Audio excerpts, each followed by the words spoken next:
God-given rights, not civil rights. We already can vote. We Right. already can do that. Right. I want my God-given rights, my human rights. Right. I want to exist. I want to wear a hoodie.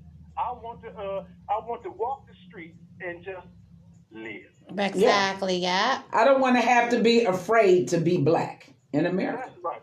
Yeah. I want to be so black. If you scared of me, then oh damn Well. just be scared. Mm-hmm. You understand? So if me preaching that message brings flack or beef or whatever these hate groups or whatever trying to bring on to me, bring them. Just go ahead and come on and see me. Right. You understand? Like I said, I don't want trouble, but I'm gonna finish it. Right. I'm gonna finish it because I would not back down. Too many brothers sell out for corporate sponsorship and big money and political goals and ambitions. I don't have those. But let me ask you a quick question. Would you say that most of these folks who sell out do so because of the revisionist history they've been taught? I know it's just the simple dollar. Dollars make sense. Dollars will take you to a whole nother realm. You never would think that you would sell out your people or just slightly just turn your back to a little bit of injustice. Yeah, but again, but this is what I'm saying, because they were taught that that's the way to go. They weren't taught about the greatness that comes from us. They were only taught about the negativity.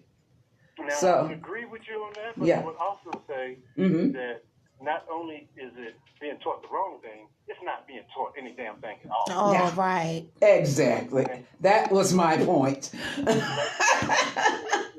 the road say, Black Lives Matter starts at home. Without a doubt. Yes, yes, indeed. I've lost all my heroes, my team heroes and street idols. They all died in front of me. They're all dead and gone. Oh, wow. It wasn't a police officer who killed them. Right, exactly. Yeah. Yes, yes. Talk black to me. It was another black man with a big old black gun. That's right. Put an end to their lives. But when you're taught to devalue yourself, when you are taught, and it's driven at every level of society, that you are less than human, what do you expect? Not an excuse, an explanation. Miseducation, no education. You're right. Yeah, it's no education, but I can, I don't use that excuse anymore because, like I said, I'm the ruler of my own decision. Okay, I didn't have to go through slavery or anything. I understand that it's people who did and what they sacrificed going through it.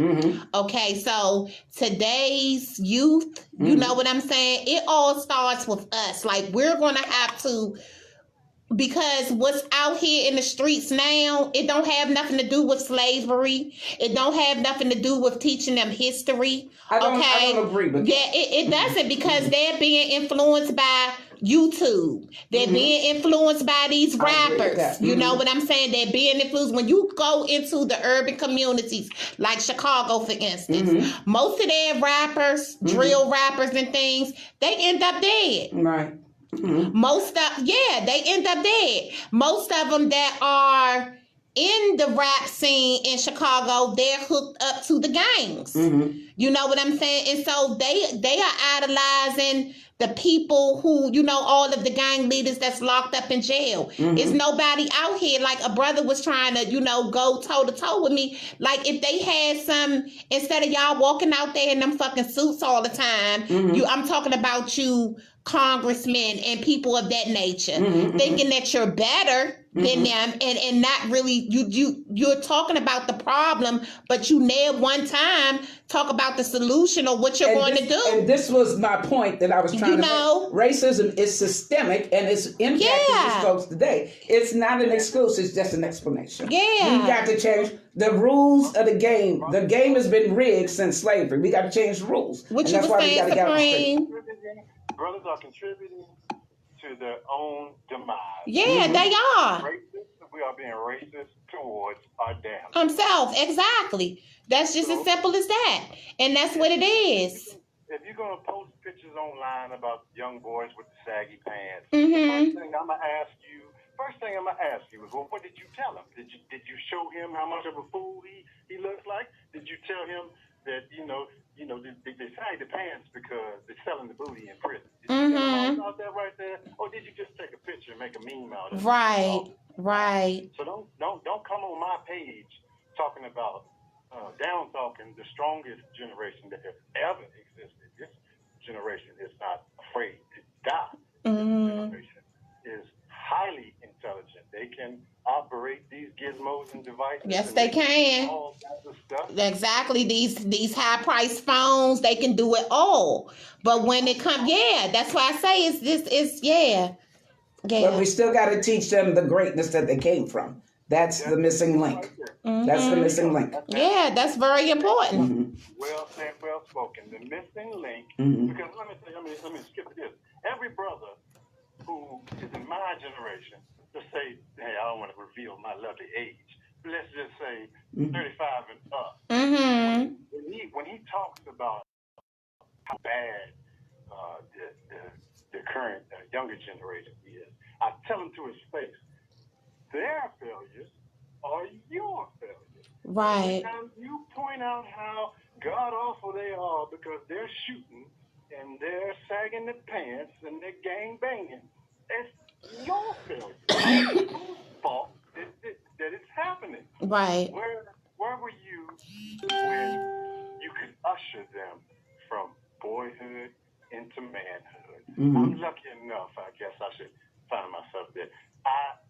I'm lucky enough that I had a father, though we didn't get along, we butted heads, I had a father who taught me right from wrong, and I still went out there and I broke the law. I still got locked up. It was like a time bomb just went off, and I said, oh, this ain't right. I got to stop this. And so I guess I was lucky to have that father figure. But we're beyond making babies and not being fathers to those babies. So where were you when they were needing to be ushered from boyhood into manhood? And now that you see you weren't there then, well, what the hell are you doing now? Right. Talking about how bad they are. How foolish they are. You got to do something.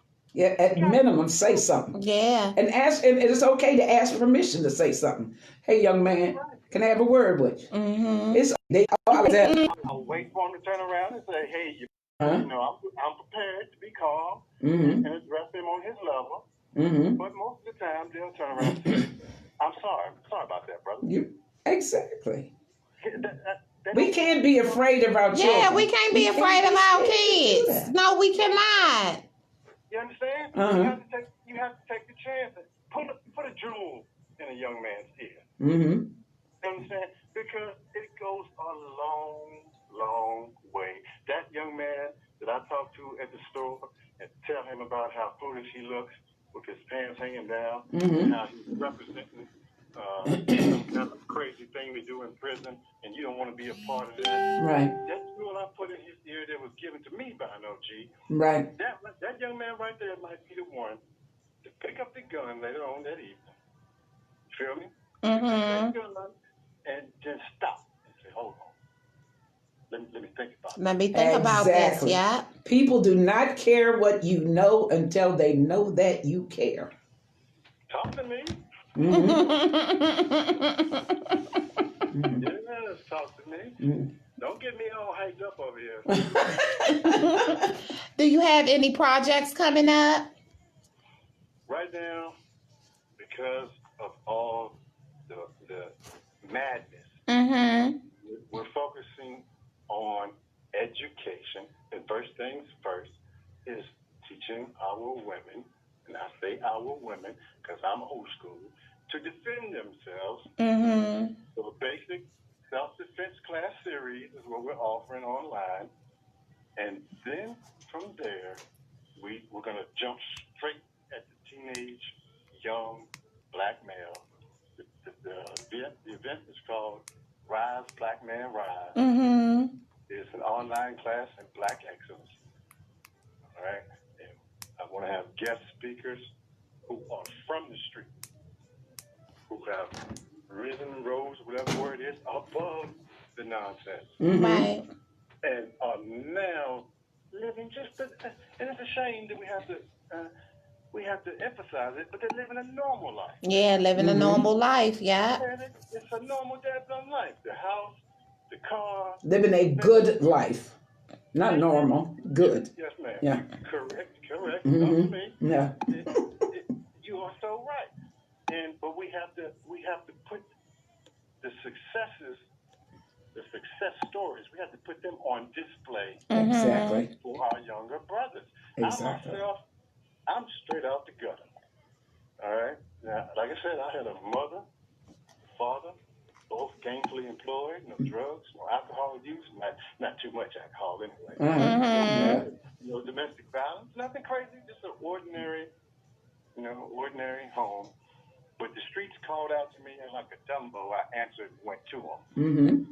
So, having that experience, I want to reach out to brothers who both did that as I did, and brothers who avoided it altogether. They grew up in the gang area, they grew up in the high crime area, and they said, hell no, I'm not doing that. Right. And they excelled. And it's not, it's not the sellout, it's not the Uncle Tom.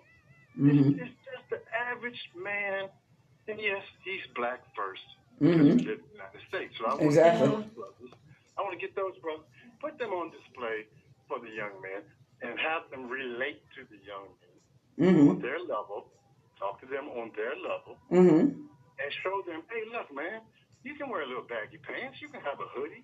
That don't mean you got the gangbang. That don't mean you got the slang crack like it's 1980 something. Right. Good stuff. It's time for a change, and only we can make the change. Stop depending on the white man to fix every damn thing. Exactly. Attitude is everything. Yeah. Can you give us that website before I forget? Because I got my pen and paper handy. The self-defense website. You can go to melanatedOnes.com. MELANATED, melanated, and what else? Ones. ONES or the. Yes, that's it right there. melanatedOnes.com. All right, thank you so much. And I started this off by myself, so I'm just now starting to spread out the responsibility and having some good people of all races. Because I refuse to be a racist. Right. So I'm having some good people help me out, and they're really involved. But everything has been started with just me. So I'm all over the place. I'm trying to make a living. I'm trying to. It's all right. So bear with me if I'm a day or two late on updating my site, but it's pretty much updated. Okay. Well, you got some allies at Black Rose. I'm going to invite you to the group because I'm part of the group. Okay, all right. So I'm going to invite you to the group and invite people to the group. It's a great group. It's updated with all of the information. He does some very great lives. I just like his thoughts. Yeah, he does some very great lives, and I've been sharing them.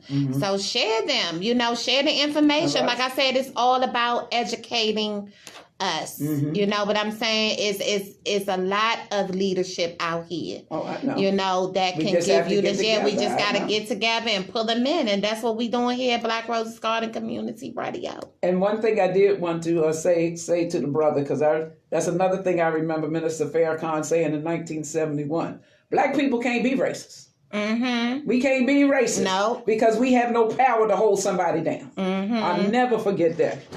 Talk black to me? Yes, you did. Oh, my goodness. You would never hear me down our people's point of disrespect, Right. I will only state what's real, what's honest. Exactly. That's right. I'm a student 24/7, all day, every day. I'm a student. Mm-hmm. I'll tell you, these young kids have so much to teach us. They are the ones who are going to put an end to the madness. Yes, they are our future. They are our future, and where will we be without them? And we have to teach them well. That's why we're going to do this Black Jeopardy game. That's right. And I will send it to you once I update it, because I'm in the process of updating it now. I've been working on this since the 1970s, and I've had several competitions over the years. And I see the difference in children who have participated. They come back and tell me, because I remember this one guy who was on his way to jail in 1992, who has now gone to the Nebraska Cornhuskers. The Cornhuskers, and now he has his own business out in Alabama, teaching athletes and getting them scholarships and putting them in the National Football League. So, but again, that's because somebody cared enough to stop and have some conversations with him to mentor him and walk along the way. So I applaud what you are doing, brother. And if there's anything this sister can do to help, you got I'm me. going to tell you what we can all do is each one teach one. That's right. Man, I do that. I do that every day. That's why I live. Some people talking, some people living. Exactly. Like I said, we live in a world with perform. Bad kicked in, boy. All the hype kicked in. He's already been doing this, fighting against the Confederate statues down there in Franklin County. And I'm going to tell you, Franklin County is a hoo-wee. Franklin County, Virginia, them good old boys got brothers with gang tattoos scared to go down there. But I gotta say, I'm proud of them folks and them two white policemen that I saw who let them folks pull down that Robert E. Lee statue. Yeah. Proud to death. We gotta wrap it all up and just be done with the madness. Exactly, because that's why I say systemic racism, because I don't care what kind of progress we made, as long as you have those vestiges from the Civil War that you're paying homage to, then we ain't made no change. And what other form of fashion do we celebrate traitors to the country? Exactly. And, they cannot justify. Oh, it takes a little bit of Google research. It doesn't take a genius. These are traitors. This is from Jim Crow, ushering in Jim Crow. This is not about your Southern pride. They haven't, but they don't teach that. They have watered down education so much. Because I came through schools in the 50s and 60s. They have watered down education so much. And I'm talking about in the 60s, we had civics and government. We learned what our duties and responsibilities were as a citizen in these United States. That's gone. They have taken out phonetics. How are you going to take out phonics in school? But they've done it in schools. But they done it, They've taken out cursive writing. I mean, you can get these things back in. You got to be able to sign your name at some point. How did they get rid of cursive writing? My son told me that after I dropped my jaw. Yeah. How in the world do you eliminate something that you need in everyday life? But here's what I would tell anybody. You got to go get in their face, because they took it out of schools where my grandchildren was going. Guess what? It's back in there now. I heard that. Okay. It's what it's all about. Yes, indeed. We're coming into the closing of the show. Oh, Damn, wow. it I was enjoying talking to you. Yeah, well, I got to put a face with his name. Yeah, well, we gonna work something out. Okay. All right. So when I get home, I'm gonna be reaching out to you, Supreme, because I want to add this into the show. Yes, indeed. I am my sister's keeper. Yes, That's indeed. right. Yes, you are. And I am my brother's keeper. That's right. Thank you so much. Thank you. You're welcome. Yes, indeed. Thank you. I look forward to talking to you again, sir. And I look forward to talking to you, sisters, and peace be unto you. And also unto you. Wow. Great, huh? That was a good closeout. Yes, indeed. Yeah, it was a great closeout. We closing on the end of the show. When we have the fire, it's like the damn show goes so fast. Yeah. That's what I was telling Praise. I need a whole nother day, maybe a week. To be sitting here talking. Yes. Okay. Indeed. Yes, indeed. Yes, indeed.